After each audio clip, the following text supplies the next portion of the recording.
अस्सलाम वालेकुम गाइस। कल हमने डिस्कस किया था about partition of Bengal. Today is our topic about Shimla deputation या शिमला डिपुटेशन। इसे शिमला भी कहा जाता है, शिमला भी कहा जाता है। शिमला हिंदुस्तान में एक सूबे का नाम, वो सूबे में एक कैपिटल है, उसका नाम है शिमला, हिमाचल प्रदेश। तो अगर ये हिंदुस्तान है, हिंदुस्तान में जो जम्मू कश्मीर, जो इंडियन ऑक्युपाइड कश्मीर है, उसके साथ यहाँ पर स्टेट है हिमाचल प्रदेश। हिमाचल प्रदेश में आता है शिमला। तो उस सूबे का कैपिटल शिमला है, हिमाचल प्रदेश। ठीक है। इसकी तारीखी अहमियत यही है कि शिमला अंग्रेजों के टाइम में ये खास तौर पर समर के टाइम में, शिमला अंग्रेजों के दौर हुकूमत में समर कैपिटल हुआ करता था हिंदुस्तान का। It was a summer capital. सही है। तो बर्फबारी होती है और बहुत खूबसूरत लोकेशन है शिमला। शिमला हिस्टोरिकली तौर पर इसलिए इम्पोर्टेंट है कि शिमला में एक हुआ था शिमला डिपुटेशन, जो आज हम पढ़ेंगे। ठीक है। दूसरा हुआ था शिमला कॉन्फ्रेंस, वो भी यहाँ हुआ था, वो बहुत ज्यादा इम्पोर्टेंट है। सही है। जिसमें 1946 में वो होता है शिमला डिपुटेशन, शिमला कॉन्फ्रेंस। और थर्ड होता है शिमला एग्रीमेंट। सही है। भुट्टो ने किया था हिंदुस्तान के साथ। तो एक है शिमला एग्रीमेंट। तीन एक जैसे वर्ड है, लेकिन डिफरेंट ये है कि शिमला डिपुटेशन में मुसलमान गए थे 1906 में, और वो मिले थे लॉर्ड मिंटो के साथ। मिंटो के सामने उन्होंने अपने मुसलमानों के मुतालिबात पेश किए थे। फिर शिमला कॉन्फ्रेंस आता है, ये 1946 में होता है, जिसमें इलेक्शन के हवाले से बातचीत होती है। तो जब आगे टॉपिक्स आएगा शिमला कॉन्फ्रेंस, उसी में हम फिर इसको बताएंगे कि ये क्या था। यहाँ पर इजलास होता है जिसमें मुस्लिम लीग और कांग्रेस, वजारतों के ऊपर इन लोगों की डिस्कशन होती है, जिसमें कहा जाता है कि 5 वजारतें जो है वजारतें वो मुसलमान को मिलेंगे, 5 हिंदुओं को मिलेंगे। तो इसके ऊपर डिस्कशन के लिए ये इजलास बुलाया गया था। शिमला एग्रीमेंट में क्या होता है कि ये 1972 में हुआ। इसमें जुल्फकार अली भुट्टो और इंदिरा गांधी के बीच में मुआहदा होता है। 1971 में बांग्लादेश का जंग होता है ना, बांग्लादेश में। जब बांग्लादेश हमसे अलग होता है तो उसके बाद हमारे कुछ सोल्जर्स वो इंडिया के साथ थे, मौजूद थे, उन्होंने पकड़े थे। तो उन सोल्जर्स को भी इसी मुआहदे के तहत भुट्टो जो है वो मुआहदा कर लेता है इंडिया के साथ, जिसमें उन सोल्जर्स को रिहा किया जाता है। प्लस और कश्मीर के बारे में कहा जाता है कि कश्मीर का मसला हिंदुस्तान और पाकिस्तान दोनों मिलकर तय करेंगे, ना कि कोई थर्ड ताकत इस मसले के हल में बुलाया जाएगा। मतलब सिर्फ पाकिस्तान और इंडिया आज के बाद मसला कश्मीर को मिल बैठकर हल करेंगे, बायलैटरल इशू होगा, कोई थर्ड पोस्ट उसमें इंटरवीन नहीं कर सकता है, दोनों बीच में ये मुआहदा करेंगे। तो ये शिमला एग्रीमेंट इंडिया के हक में हुआ था, जिसमें हमारे सोल्जर भी छुड़ाए थे भट्टो ने। और बायलैटरल एग्रीमेंट के तहत कश्मीर का मसला हल होगा, यही बातचीत हुई थी इसी शिमला एग्रीमेंट में। तो Shimla deputation, Shimla conference, Shimla agreement, ये तीन एक दूसरे से मुख्तलिफ है, लेकिन तीनों इजलास शिमला में हुआ था। और शिमला जो है ये कैपिटल है हिमाचल प्रदेश, जो कि हिंदुस्तान का एक सूबा है हिमाचल प्रदेश। उसी सूबे का ये कैपिटल है।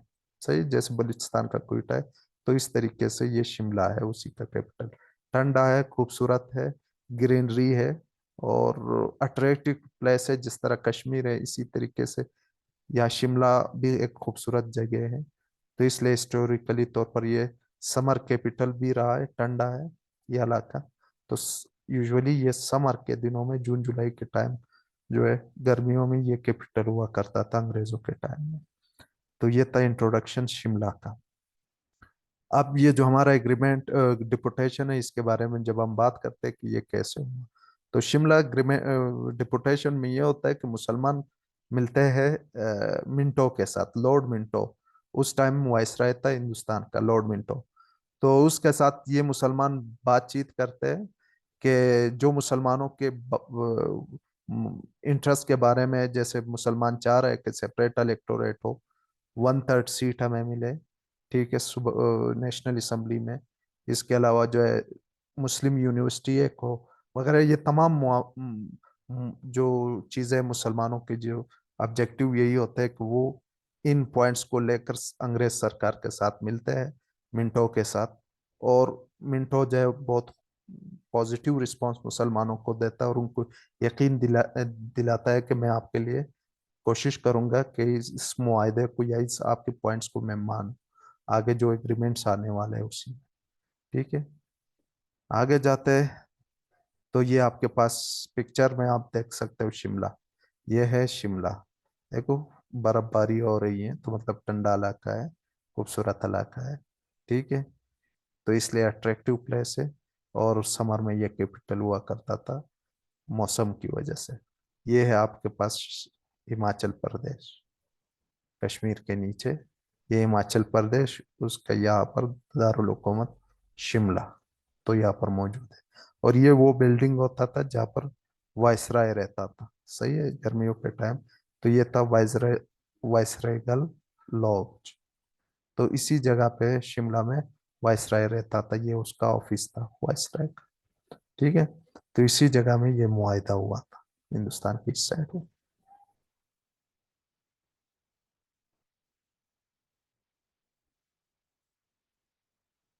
अच्छा, तो क्वेश्चन बन रहा है कि what was the Shimla deputation. Shimla deputation था क्या? शिमला डिपुटेशन पहली अटेम्प्ट थी जिसमें मुसलमानों ने अपने डिमांड्स अंग्रेज सरकार के सामने पेश किए। They presented their demands before the British government, and their demands was were genuine. ठीक है, जेन्युइन डिमांड्स थे, वो चाह रहे थे कि इस डिमांड्स को लेकर अंग्रेज जो है इस डिमांड्स को कबूल करे फ्यूचर में। इसमें क्या होता है कि 35 मुसलमान मिलते हैं, किसके सरबराही में? सर आगा खान की सरबराही में। Under the leadership of sir Aga Khan, 35 Muslim met with Lord Minto and they presented their demands before viceroy Minto. सही है, वायसराय मिंटो की रिस्पॉन्स बहुत पॉजिटिव होता है। तो ये लोग मिलते हैं, 35 लीडर्स, शिमला जाते हैं, शिमला में मिंटो के साथ इनकी मुलाकात होती है।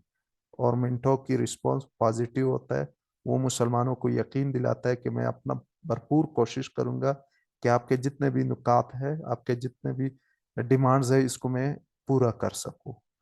ठीक है, आने वाले रिफॉर्म्स आने वाले हैं, तो उस रिफॉर्म में, तो इसमें यही है, मुसलमान लीडर्स है, आगा खान है, इस तरीके से नवाब मोहसिनुल मुल्क था। ठीक है, ये दोनों की बड़ी काविशें थी, और इसके अलावा 35 टोटल मुसलमान थे, सब बड़े लीडर्स थे, नवाब थे, और मुसलमानों के टॉप लीडरशिप जो था वो मिले थे मिंटो के साथ, अंडर द लीडरशिप ऑफ आगा खान। आगा खान के बारे में कभी कभी पीसीएस वगैरह, आमतौर पर बीपीएससी के इंटरव्यू में पूछा जाता है क्या सर आगा खान सोयम थर्ड, इसका रियल नेम क्या था? तो इसका रियल नेम था मोहम्मद शाह। ठीक है, अगर कभी आपके से कोई पूछे कि सर आगा खान स्वयं एक टाइटल था, लेकिन रियल नेम इसका है मोहम्मद शाह।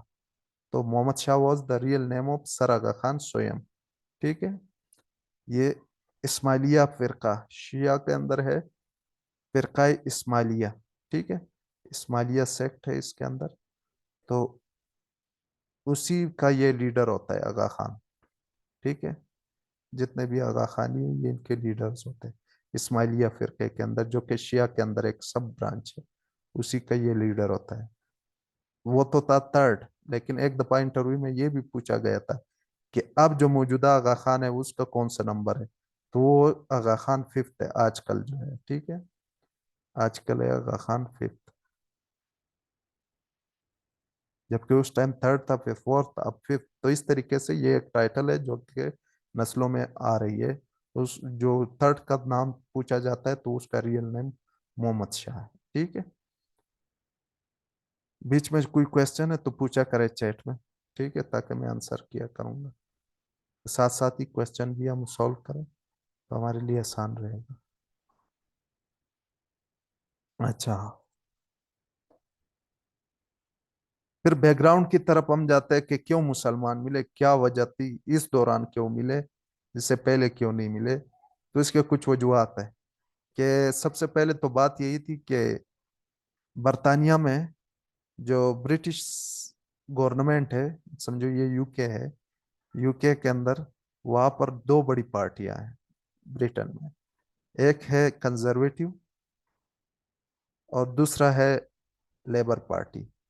तो लेबर पार्टी और कंजर्वेटिव के आपस में एक दूसरे के सोच में डिफरेंस ये है, कंजर्वेटिव जो है ये वाइट नेशनलिस्ट है ज्यादातर, ये वाइट नेशनलिस्ट है, जो बहुत ज्यादा मतलब अपने नेशन अपने कौम वगैरह पर ज्यादा प्राउड करते हैं।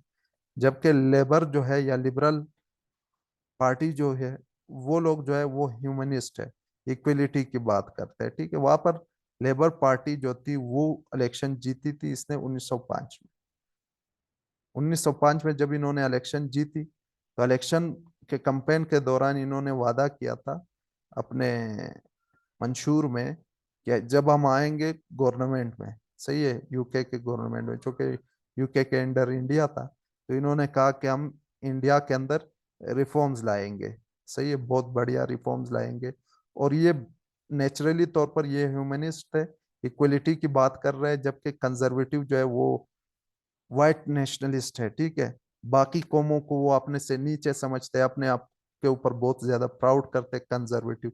जबकि लेबर पार्टी जो है या लिबरल पार्टी वो बराबरी की बात करते हैं, और वो चाहते हैं कि ये जो इंडिया के ऊपर हम लोगों का कब्जा है इसको वो लोग भी ठीक नहीं समझते लेबर पार्टी वाले। जबकि कंजर्वेटिव इसको ठीक समझते हैं और चाहता है कि भाई कोई रिफॉर्म्स नहीं आए।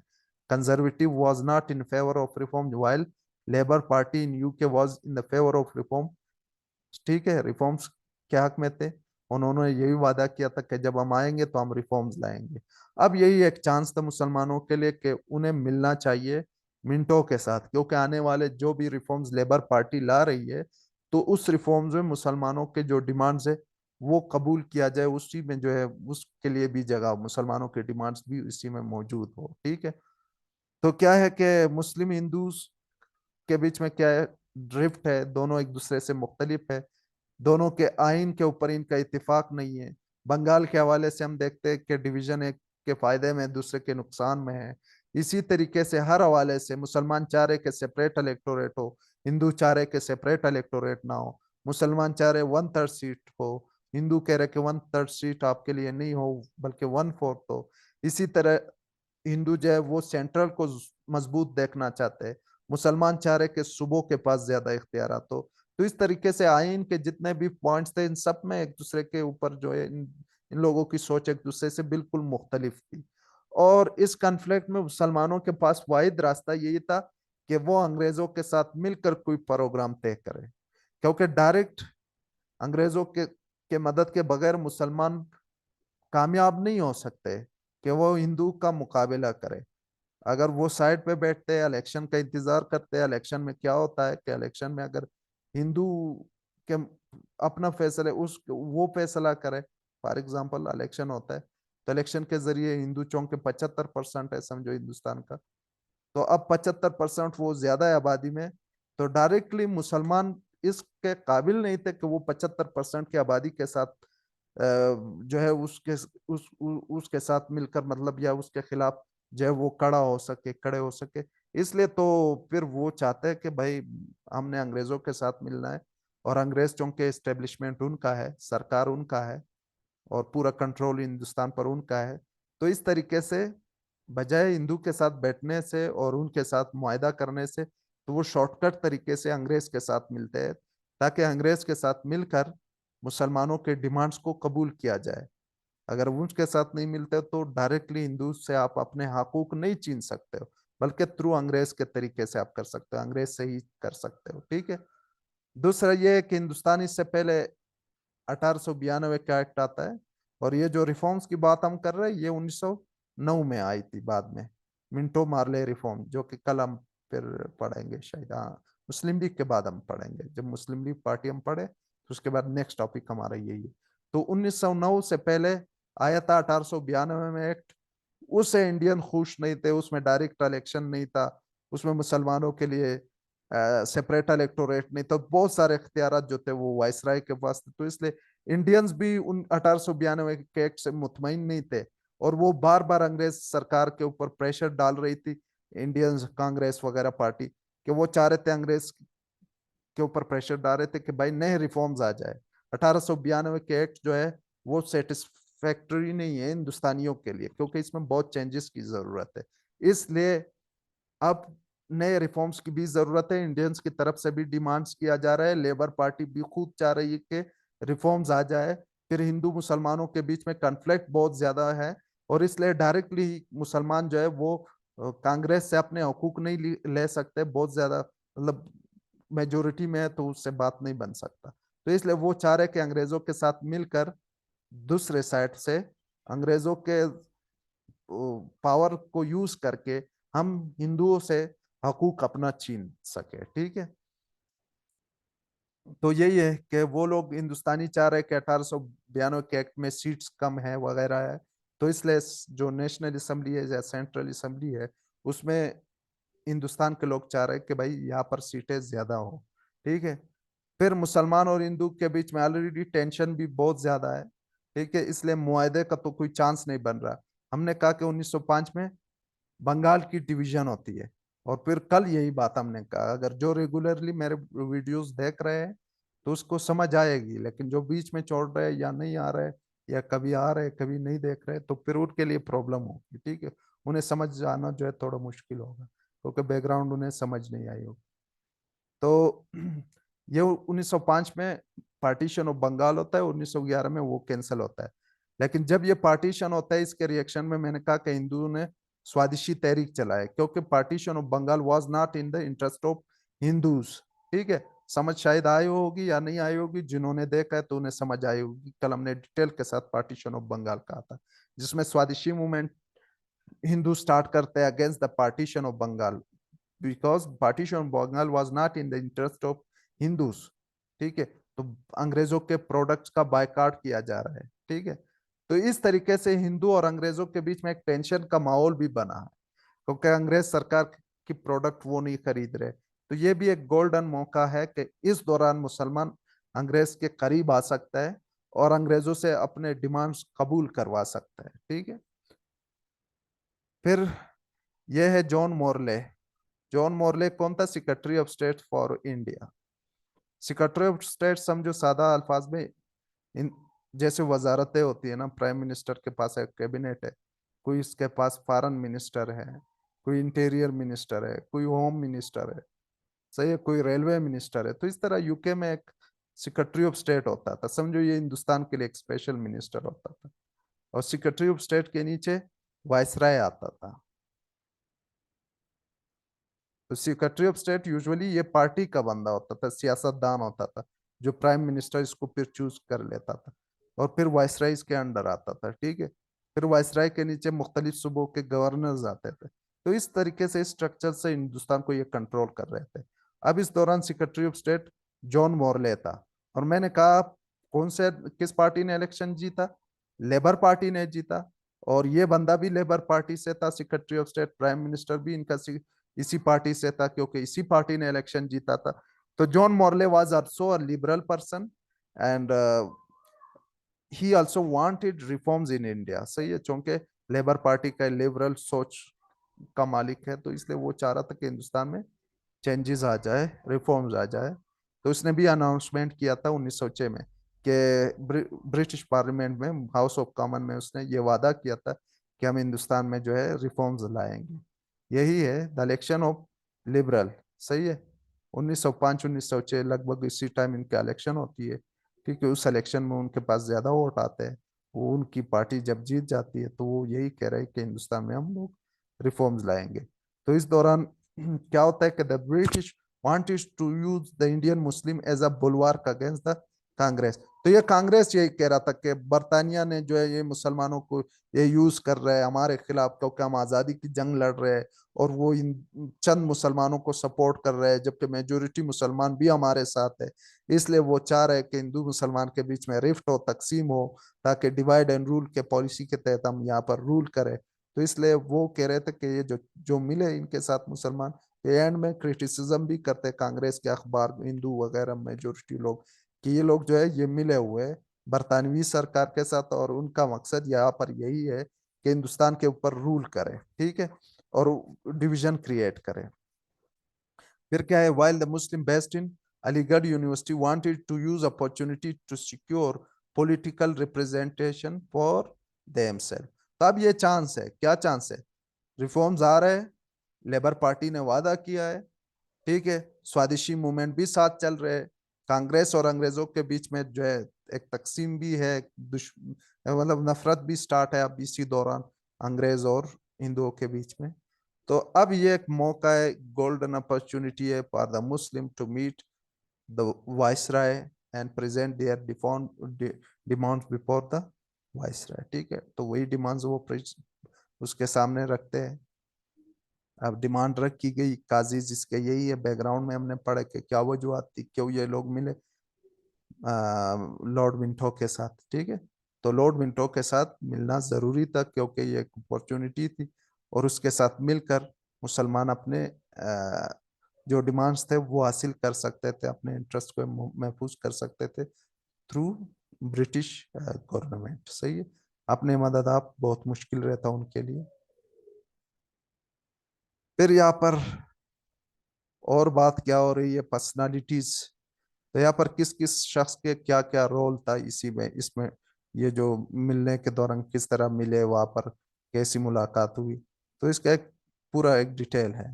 तो ये आपके पास है Nawab Waqar Mulk, Nawab Ali Chaudhary, Nawab Ismail Khan, Khwaja Yusuf Shah. The leader drew attention toward the Morley speech. वही कब स्पीच हुआ, पहले हमने कहा 1906 में मोरले ने स्पीच किया था, 1906 में, सही है। तो उसमें उन्होंने कहा था कि हम हिंदुस्तान में रिफॉर्म्स लाएंगे। तो इस चीज को, इस बात को इन्होंने कैच किया, और फिर इसके ऊपर इन्होंने यही कहा कि हमें मिलना चाहिए, क्योंकि अगर रिफॉर्म्स आ रहे हैं तो इस तरफ इन चार शख्सियात ने जो है इशारा किया कि उस रिफॉर्म में अगर हम चाहते हैं कि हम ज्यादा कुछ ले सके उनसे, तो हमें मिलना चाहिए मिंटो के साथ। अच्छा, ये तो तय हुआ कि हमने मिलना है। मिलने के लिए फिर बाकी जो बहुत सारा अरेंजमेंट है, इसमें मेहदी हसन का भी बहुत बड़ा रोल है कि वो इस मुसलमान लीडर्स को मिलवा देता है मिंटो के साथ, और वो भी डायरेक्टली नहीं, किसी और के तरीके। अब मोहसिनुल मुल्क जो है, ये इसका रियल नेम है मेहदी अली खान। ये भी पूछा गया है एमसीक्यूज में, बल्कि दो तीन एमसीक्यूज में, इंटरव्यू में भी पूछा गया कि what was the real name of Nawab Mohsinul Mulk. तो उसका ये टाइटल था मोहसिनुल मुल्क, सही है। इस तरह वकारुल मुल्क भी एक टाइटल है। वकारुल मुल्क का असल नाम मुश्ताक हुसैन था, his real name was Mushtaq Hussain, जबकि नवाब मोहसिनुल मुल्क का रियल नेम मेहदी अली खान, ठीक है, ये इसका रियल नेम था। अब नवाब मोहसिनुल मुल्क खत लिखता है आर्चबोल्ट को। अब आर्चबोल्ट कौन है, हमने पहले कहा कि मुसलमानों की एक कॉलेज थी, एम ए ओ कॉलेज, 1977 को ये बनती है, और इसको बनाने वाला जो है सर सैयद अहमद खान था। जब ये कॉलेज बनती है तो ये फिर कॉलेज ही रहती है, और 1920 में ये अलीगढ़ यूनिवर्सिटी बना दी जाती है। ये कॉलेज अपग्रेड होता है और यूनिवर्सिटी बनती है, अलीगढ़ यूनिवर्सिटी। तो ये जो कॉलेज था इसका प्रिंसिपल हुआ करता था आर्चबोल्ट, सही है। तो आर्चबोल्ट के साथ ये कांटेक्ट करता है मोहसिनुल मुल्क कि भाई किसी तरीके से हमारा मुलाकात वाइसराय के साथ कराया जाए। अब ये आर्चबोल्ट जाकर, ये सेक्रेटरी जो है, पर्सनल सेक्रेटरी पीएस है डनलॉप, कर्नल डनलॉप ये सेक्रेटरी है मिंटो का, पर्सनल सेक्रेटरी पीएस है टू गवर्नर जनरल या वाइसराय।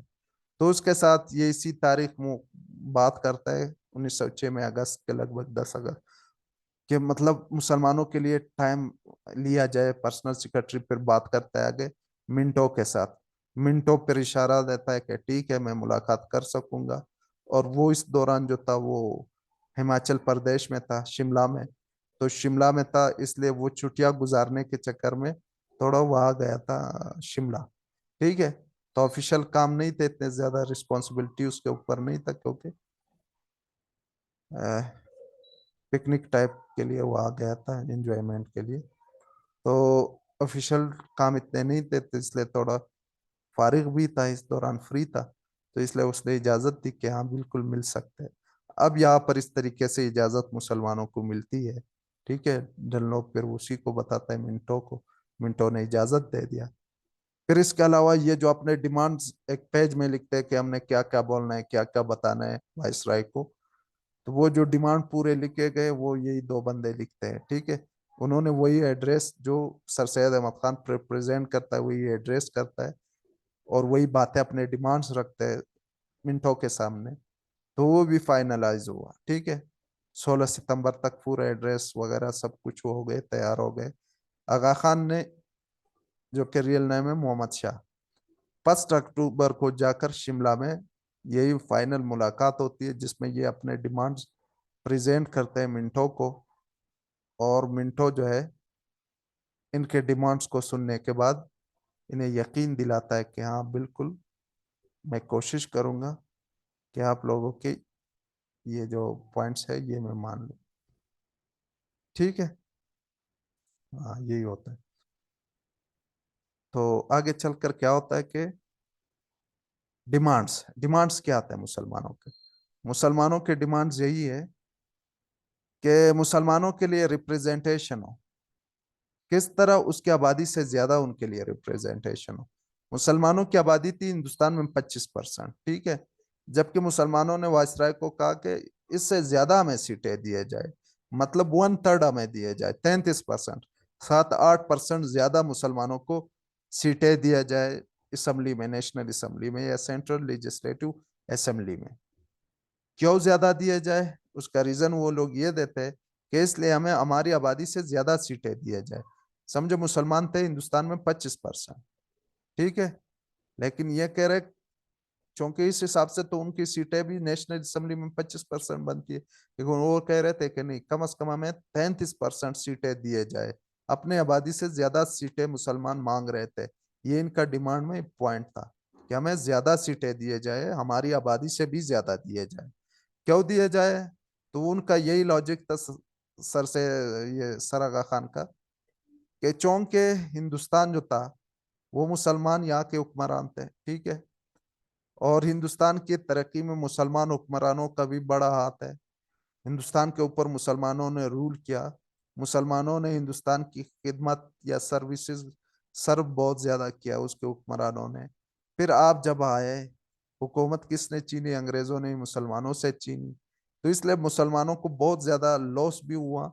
दूसरी साइड पर उसकी एक हिस्टोरिकल इम्पोर्टेंस भी मुसलमान कम्युनिटी के कि कम तादाद में रहकर उन्होंने एक मरानी की, हिंदुस्तान की खिदमत की, हिंदुस्तान के लिए उन्होंने अपनी मतलब खून पसीना एक कर लिया, एक मुगल एम्पायर बना देते हैं। तो मतलब एक इम्पोर्टेंस है मुसलमानों का जिसको इग्नोर नहीं किया जा सकता। तो इस लिहाज से उनका पॉइंट ऑफ व्यू था कि हमें अपने आबादी से ज्यादा सीटें दिया जाए ड्यू टू हिस्टोरिकल रीजन या importance of Muslim and their role in India. सही है। सेपरेट इलेक्टोरेट मुसलमानों को दिया जाए। सेपरेट इलेक्टोरेट का मतलब यही है कि अगर कोई बंदा मुसलमान है और वो इलेक्शन में फिर हिस्सा लेता है, इलेक्शन में वोट देता है, सामने दो बंदे है, एक हिंदू है, एक मुसलमान है। ये हिंदू है, ये मुस्लिम है, दोनों इसी हल्के में खड़े हैं और वो वोट मांग रहे हैं। मुसलमान कह रहे मुझे वोट दे दे, हिंदू कह रहे मुझे वोट दे दे। और अगर कोई बंदा यहाँ पर समझो एक मुसलमान एक हिंदू है, तो ये दो हिंदू हो गए, दो मुसलमान हो गए। उसमें ये होगा कि ये मुसलमान वोट देंगे सिर्फ मुसलमान को, उसको ही सिर्फ वोट दे सकते हैं, बल्कि हिंदू को नहीं दे सकते। अगर दिल भी चाहे, वो हिंदू इसका बड़ा दोस्त भी हो यार, मतलब और ईमानदार भी हो, जो भी हो, लेकिन वो लोग हिंदू को वोट नहीं दे सकते, सिर्फ मुसलमान को ही वोट दे सकते हैं। ठीक है। जबकि हिंदू जो है उसके लिए ये कदगन नहीं थी। वो हिंदू को भी वोट दे सकते हैं, मुसलमान को भी वोट दे सकते हैं। वजह ये कि सेपरेट इलेक्टोरेट सिर्फ मुसलमानों को दी गई, जिसका मतलब यही था कि मुसलमान सिर्फ मुसलमान को वोट दे सकते हैं, किसी और मजहब के मानने वाले को वोट नहीं दे सकता है, उसको कामयाब नहीं करा सकता है। यही था सेपरेट इलेक्टोरेट, यही मुसलमान चाह रहे थे, यही उनकी डिमांड थी। अब इसमें लॉजिक क्या था? लॉजिक यही था कि मतलब अगर मुसलमान एक तो ऑलरेडी माइनॉरिटी में है, फिर मुसलमान के जो हुक्मरान थे वो सारे नवाब थे, जो ग्राउंड पे मुसलमान थे, वो जो आम मुसलमान थे, उनकी मतलब नवाबों के साथ इतनी ज्यादा क्लोजनेस नहीं थी। कांग्रेस में भी बहुत सारे मुसलमान जो है वो कांग्रेस के करीब है, ठीक है, जैसे देवबंद था, मौलाना अबुल कलाम आजाद, खाकसार तहरीक, बहुत सारे इस तरह तंजीमें थी जो कांग्रेस से ज्यादा मिली हुई थी। गफार खान बिल्कुल कांग्रेस का करीब था। तो इसलिए ये जो मुस्लिम लीगी थे वो डर रहे थे कि इनकेस अगर ऐसा हो तो फिर वो तमाम वोट्स जो है वो तो शायद बहुत सारे मुसलमान हिंदुओं को भी वोट दे दे, तो इसलिए उनकी जो फिर जाकर नेशनल असेंबली में तादाद है वो मजीद घट जाएगी। अगर कोई मुसलमान हिंदू को वोट देता है, इट मीन्स वो हिंदू को कामयाब कर रहा है। तो फिर मुसलमानों की जो मिनिस्टर्स होंगे, वो एमएनएज होंगे, उनकी तादाद कम होगी, ठीक है। तो इसलिए वो कह रहे थे कि सेपरेट इलेक्टोरेट हमें दे, सेपरेट इलेक्टोरेट मुसलमानों के फायदे में था। फिर सरकारी जॉब्स में चाह रहे कि मुसलमानों के लिए स्पेशल कोटा हो, उसमें भी ये कह रहे कि मतलब अपने से ज्यादा परसेंट के हिसाब से मुसलमानों के लिए कोटा भी स्पेशल हो, स्पेशल कोटा हो कि हर जॉब में मुसलमानों के लिए 1% रखा जाए कि जिसमें मुसलमान ने लाजमी आना है, जबकि इससे पहले था मेरिट के ऊपर, ओपन मेरिट था, हिंदू काबिल आ जाए, मुसलमान काबिल आ जाए। लेकिन अब यहाँ पर डिमांड की गई कि मुसलमानों के लिए स्पेशल कोटा हो।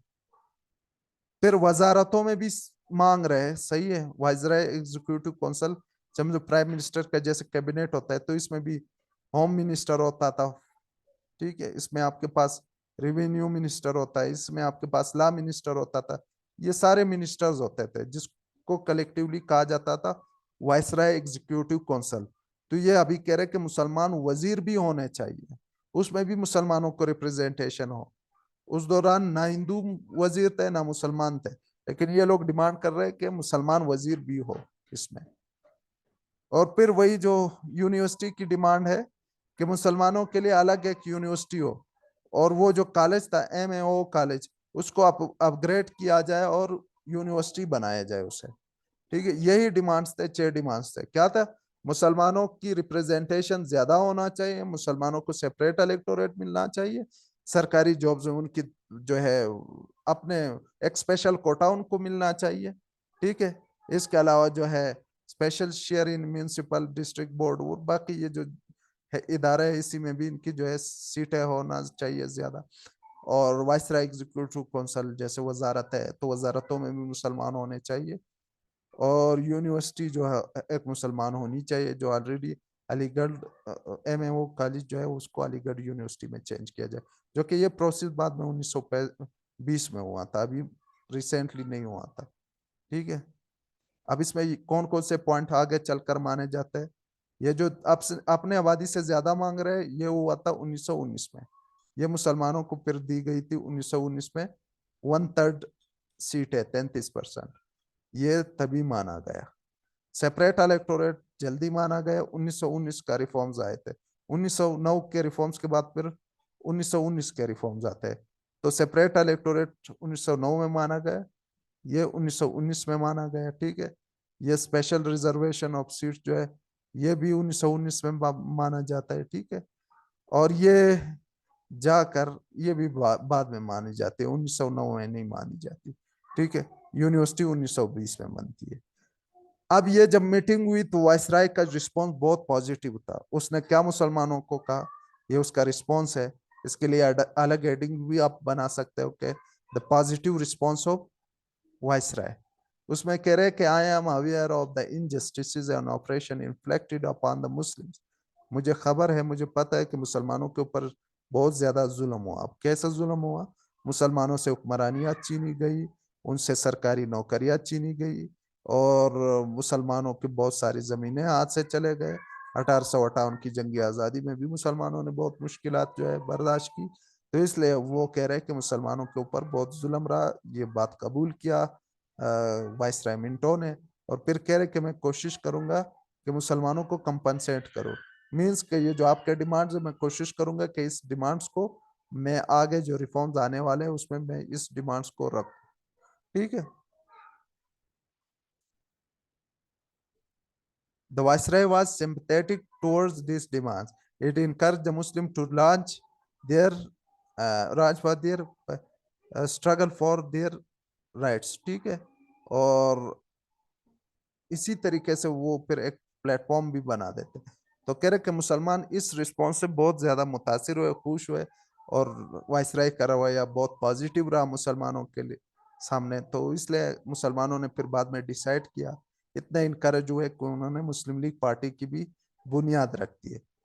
तो मुस्लिम लीग पार्टी भी इसी इसी वजह से भी बनती है। ठीक है कि यहाँ पर जितने भी डिमांड्स थे वो कबूल किए गए। तो मुसलमान और इनकरेज हो गए कि यार हमें अभी अपनी पार्टी बनाना चाहिए, हमें मजीद अंग्रेज से हम बहुत सारी चीजें मजीद हासिल कर सकते हैं। इनका रवैया हमारे साथ बहुत बेहतर है, जबकि कांग्रेस के साथ उतना अच्छा नहीं है। इस दौरान कांग्रेस और स्वदेशी मूवमेंट उन्होंने चलाई है। ठीक है। तो ये बहुत पॉजिटिव एक मीटिंग रहा। मुसलमान बहुत खुश हुए वायसराय से।